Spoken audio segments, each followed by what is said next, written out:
नमस्कार दोस्तों, आप सभी का आपके अपने चैनल स्वाई टेलर चैनल पर स्वागत है। आज मैं बात करने वाला हूँ गौतम बुद्ध और महावीर स्वामी के बारे में।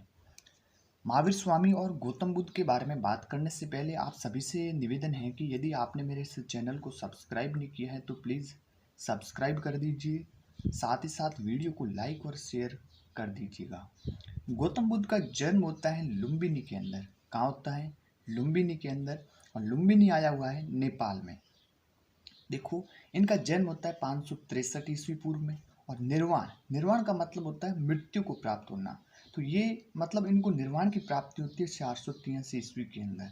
जब हम 563 में से जब 483 घटाएंगे तो आते कितने?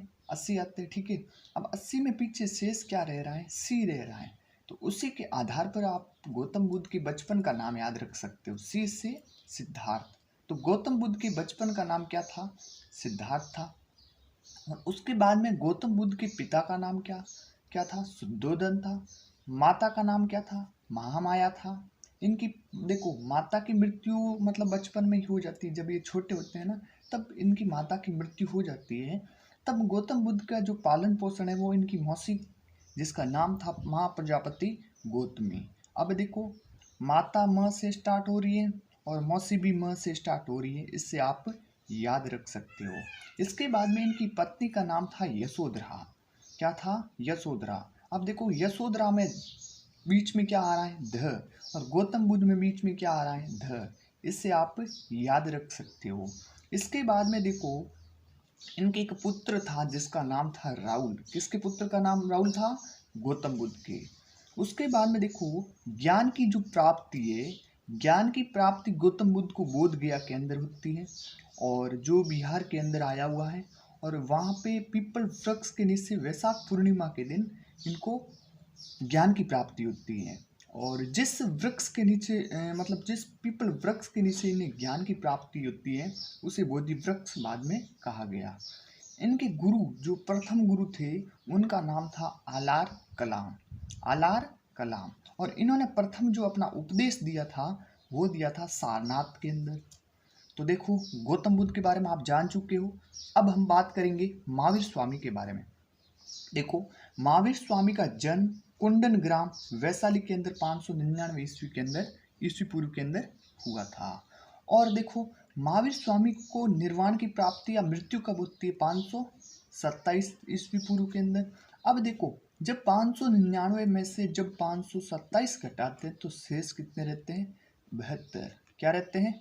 72। 72 में स्टार्टिंग क्या आ रहा है? ब आ रहा है। तो ब से आप इनके बचपन का नाम याद रख सकते हो, वर्धमान। महावीर स्वामी के बचपन का नाम क्या था? वर्धमान या वर्धमान। अब देखो, गौतम बुद्ध के बचपन का नाम तो सिद्धार्थ था, जबकि आपको याद रखना है कि महावीर स्वामी के जो पिताजी का नाम भी क्या था? सिद्धार्थ था। और इनकी माता का नाम त्रिशला था। अब देखो, महावीर स्वामी की जो पत्नी थी वह कौन थी? यशोदा थी। जबकि गौतम बुद्ध की जो पत्नी थी वो यशोधरा थी। मैंने बताया था, ध से आप गौतम बुद्ध में जो ध आ रहा है इससे आप याद रख सकते हो।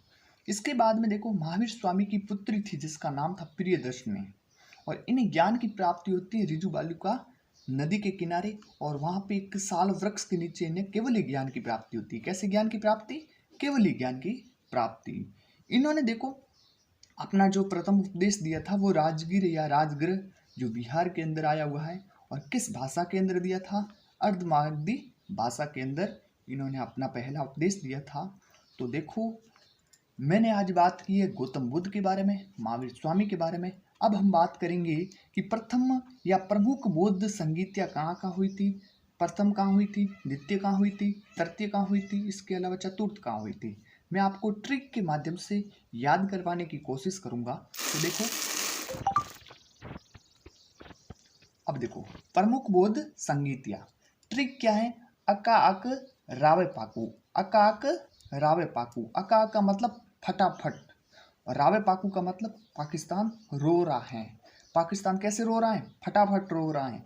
अब अकाक से आपको याद रखना है शासनकाल के बारे में, और रावे पाकू से याद रखना है स्थान के बारे में। देखो, बौद्ध बौद्ध धर्म की जो पहली संगीति हुई थी वो किसके शासनकाल में हुई थी? अ से अजात शत्रु।